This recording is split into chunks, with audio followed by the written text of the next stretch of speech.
Welcome to the deep dive. We are incredibly glad to have you here with us today. Yeah, thanks for joining us. So today we are pulling from a really fascinating interview. It's found on Steve Reed's YouTube channel, and it features a guest named Matt Pandel. Right? And our mission for this deep dive is to explore a radically different perspective on community, on religious trauma, and on how we might actually need to completely translate the ancient vocabulary of faith. Yeah, and to give you a bit of context on our source before we really jump in, Matt describes himself as a theological mutt, which is a great phrase. It really is. He was raised deeply Methodist, trained as a Lutheran, spent, I think, nearly 2 decades teaching in charismatic seminaries, and is currently an Anglican. Wow, so he's really been everywhere. He has. And most crucially for our discussion today, he is also a trained psychologist with 23 years of clinical practice. That's a huge detail to keep in mind. Exactly. Now, our goal here isn't to endorse any specific theological viewpoint, but just to unpack the fascinating ways Matt synthesizes his psychological background with these ancient texts.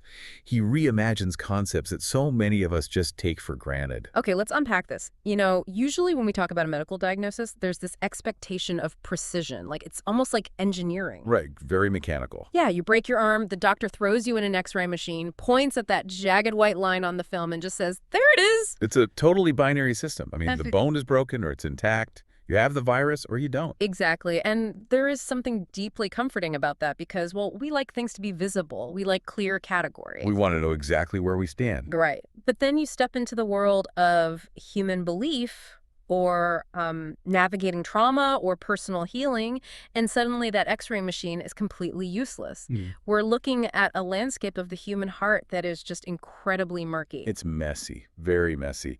And that murkiness is exactly where Matt Pandel's journey starts. He talks about moving away from that traditional, almost cartoonish view of God. The guy with the clipboard. Yeah, the angry guy with a white beard sitting on a cloud, holding a clipboard, checking off your mistakes. He moves toward a perspective where the absolute core identity of God is simply love. Yeah, and he treats love not as an adjective, but as the literal identity. Which is a big distinction. It is. The source points out that Matt developed a specific psychological and theological rule of thumb. He says, if a description of the divine doesn't align with love, then that description is fundamentally flawed. It has to be reconsidered. I mean, the destination there is interesting, but what really hooked me was how he got there. Because it wasn't instant, right? Exactly. He Yeah. never had that dramatic lightning bolt moment of conversion that we always see in movies or hear about in traditional testimonies. Yet there was no single moment where the scales fell from his eyes and he suddenly had all the answers. Right. He deliberately rejects the whole light switch metaphor for faith. Which I think is such a relief for a lot of people. Girl, absolutely. Think about a light switch expectation. It's like cramming for a massive pass-fail exam. Oh, that's a good way to put it. Right. You memorize the dogma, you flip the switch, you pass the test, and you just expect to be permanently, perfectly enlightened. And when you're not, you feel like you failed. Exactly.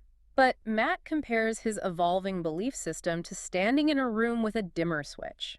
He says there was always some dim light in the room, but over decades, as he lived and experienced more, that dimmer switch was slowly pushed up. So the light just gradually gets brighter. Yeah, and he started noticing furniture and details in the room that had been there the whole time, but they were just, previously cloaked in shadow. That's a beautiful image. It is.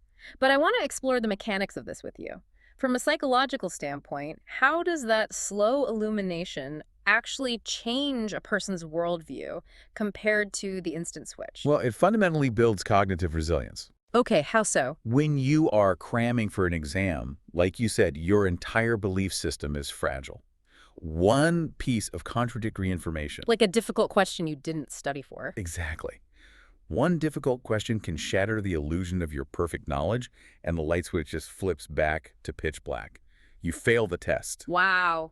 But if you are operating with a dimmer switch, encountering new, challenging information doesn't break your reality. It just illuminates a corner of the room you hadn't seen yet. That makes so much sense. Yeah, it allows a person to integrate nuance and continuous growth without experiencing an existential crisis every single time they learn something new. If you're listening right now and you've ever felt like a failure because you didn't have a dramatic aha moment in your life or your career or your belief system, that dimmer switch concept takes so much pressure off. It really does. It's more like immersing yourself in a new language while living in a foreign country. You don't wake up fluent, you learn a cultural nuance, you pick up a phrase, and slowly, over years, the world around you becomes vivid. Yeah, the fluency just sneaks up on you. Right.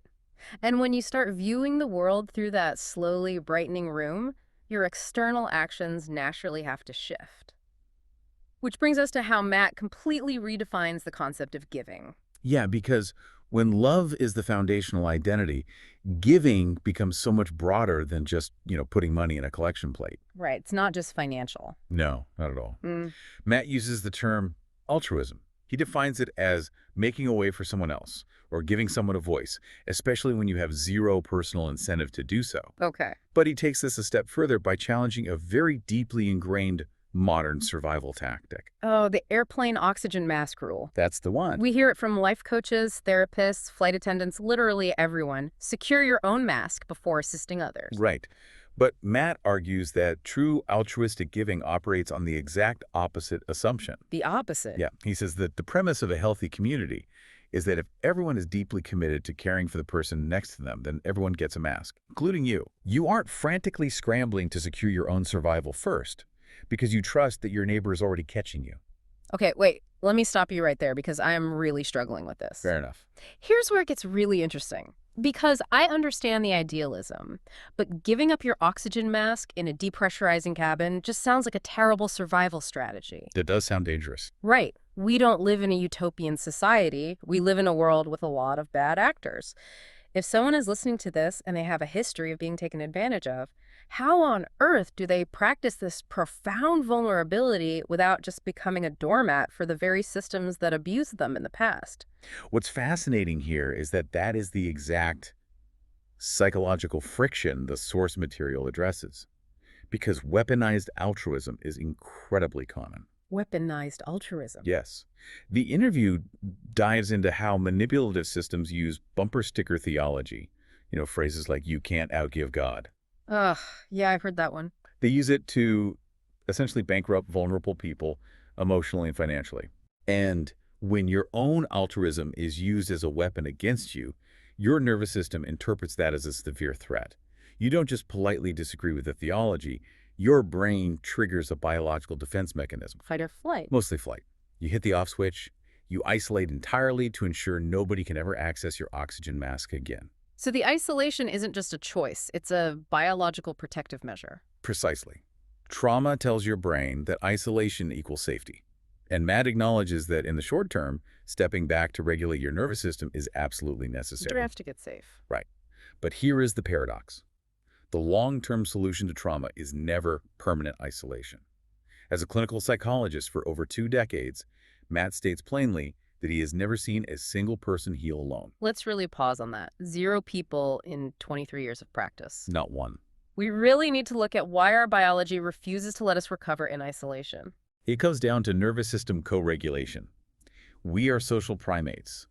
Our biology requires the presence of safe, empathetic others to signal to our brains that the threat has passed. Okay, that makes sense. And this directly challenges the modern de-churched movement, where people who have been burned by institutions walk away and decide, I don't need a gathering. I am the church all by myself. And the source actually points out a brilliant linguistic flaw in that mindset. Matt notes that the actual Greek word we translate as church is ecclesia, Right. and it literally means to assemble together for purpose. By the very definition of the ancient word, you cannot self-assemble. You literally can't do it alone. Exactly. Claiming you are the ecclesia while sitting completely isolated in your living room is an oxymoron. The entire design requires connection. But the crucial caveat here is that assembling doesn't mean returning to the abuser. It means finding or creating an environment where that nervous system co-regulation is actually possible. Which perfectly sets up this incredible counterexample from the interview. It shows what a healthy assembly looks like in practice. It involves an Anglican church plant in Tennessee. Oh, this is a great story. It's so good. So they're a brand new group featuring modern worship, amplifiers, guitars, the whole rock concert setup. Okay. But they're renting a high school gym every Sunday, and it was functionally bankrupting them. Yeah, the logistics and financial strain of setting up a temporary space at 5 in the morning every week is just a massive burden on a new community. Huge burden. But down the street in that same town, there is a traditional Presbyterian church. And they own a gorgeous, debt-free, 190-year-old sanctuary that seats nearly 1,000 people. Beautiful pews, ornate architecture, the works. Exactly. But like a lot of legacy churches post-COVID, their attendance had just plummeted and they were really struggling to just keep the lights on. Right. So the Presbyterians approached the Anglicans and offered them the use of this massive historic sanctuary for just $100 a week. Which is a phenomenal lifeline. It solves both communities' problems instantly. Yes. But the generosity loops back around. The Anglicans are so grateful that when Easter morning arrives, which is obviously the busiest day of the year, they tell the Presbyterian staff to take the morning off. That's amazing. Right. Anglican volunteers run the parking lot, they staff the nursery, and they handle all the logistics for the morning Presbyterian service so those folks can actually enjoy their holiday. Wow.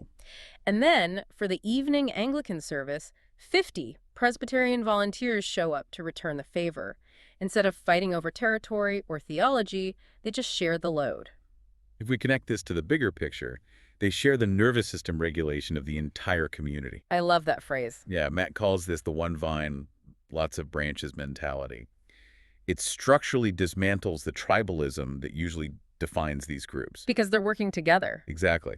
When a community realizes that the branch next to them is pulling from the exact same root system, the competition just vanishes. That makes total sense. And the source makes a really interesting point about how the post-COVID era actually catalyzed this. When everyone was forced to stream services online, people started listening to the church down the street. Oh, because it was accessible. Right. They realized that despite the different aesthetics, liturgical robes versus jeans, cathedrals versus the coffee shops, they were often resonating with the exact same underlying message. Yeah. It really reduced that tribalism.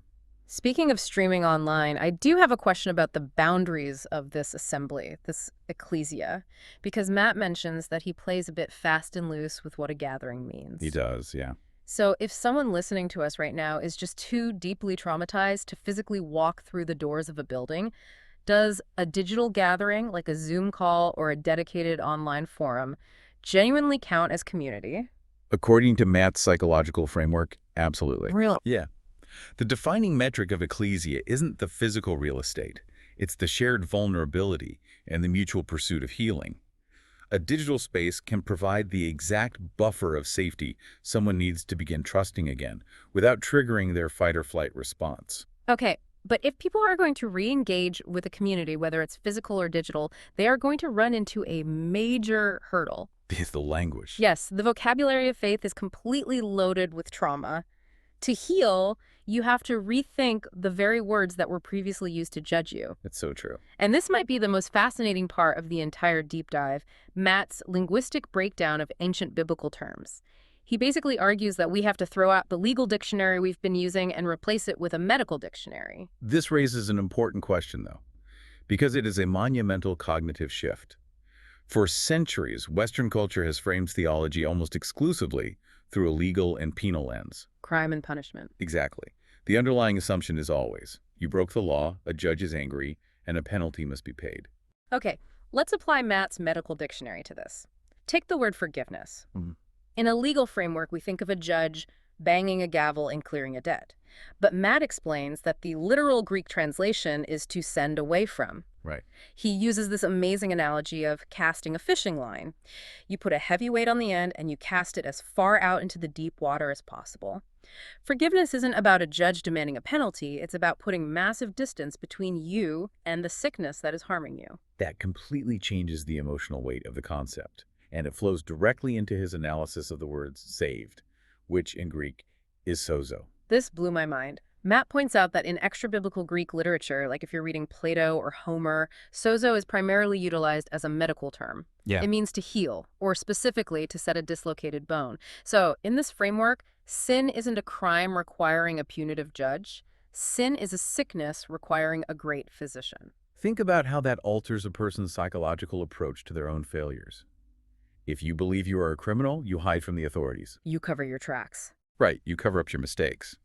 But if you view yourself as having a broken arm, you actively seek out a doctor. The doctor doesn't punish you for breaking the bone. The doctor applies pressure to set the bone so it can function properly again. Treating a spiritual failing not as a criminal record that needs to be expunged, but as a dislocated shoulder that needs to be reset. It's brilliant. Which brings us to the concept of repentance, or the Greek word metanoia. Oh, yes. I have to admit, I've always been taught that repentance is essentially about groveling, feeling incredibly guilty and begging for mercy. How do you translate that into a medical framework? Well, Matt cites research suggesting that the English understanding of repentance is often incorrectly linked to the Latin root for penance, Penance, or which implies performing a painful task to remedy a wrong. But the Greek metanoia is much closer to the French word repenser, which simply means to think again. to think again. So it's not an emotional guilt trip, it's a cognitive pivot. Exactly that. It is akin to what psychologists call cognitive reframing. You reach a faulty conclusion about yourself or the world, you realize the error, and you change your mind so radically that it naturally alters your behavior. Yeah. You literally rewire your perception of reality. That reframing totally changes the endgame, too, because look at how he redefines salvation. Mm. The source argues salvation isn't some intergalactic escape hatch to get off of Earth after you die. Right. It's not a ticket to ride. No, it's the divine becoming humanity, Jesus as the Alpha and Omega, to bring the healing of heaven into the present moment. So what does this all mean? If God is this great physician setting dislocated bones, who gets the medicine? Is the hospital exclusive? According to the source, the healing is completely universal. Universal. Yeah. Matt argues for the ultimate reconciliation of all things. He states that if he operates under the rule that God's identity is love, like we talked about earlier, he cannot walk away with any conclusion other than that everyone originates in and ultimately ends up in the same family. And he pulls directly from the biblical narrative to show this isn't just a modern feel-good sentiment. He highlights major non-Jewish figures who were enveloped in this universal care. Like who? Well, Moses was raised Egyptian. Ruth, who is in the direct lineage of Jesus, was a Moabite. But the example that is most striking is Ishmael. Abraham's son with Hagar. Exactly. When the situation between Abraham, Sarah, and Hagar becomes a toxic, abusive mess, God doesn't punish Ishmael for being outside the primary covenant lineage. God's initial response is protection. Yes. He tells Hagar to get Ishmael out of harm's way, promises his presence, and promises that Ishmael will become a great nation. He protects this non-Jewish boy. The medicine of the great physician is extended universally, regardless of the cultural boundaries of the time. And when you truly internalize that universal perspective, that you and everyone else are worthy of healing, it provides a crucial foundation for the practical advice Matt gives to people carrying trauma. Okay, what's the advice? Because a traumatized brain relies heavily on pattern recognition to keep you safe, it often makes a critical error. Matt emphasizes a vital distinction.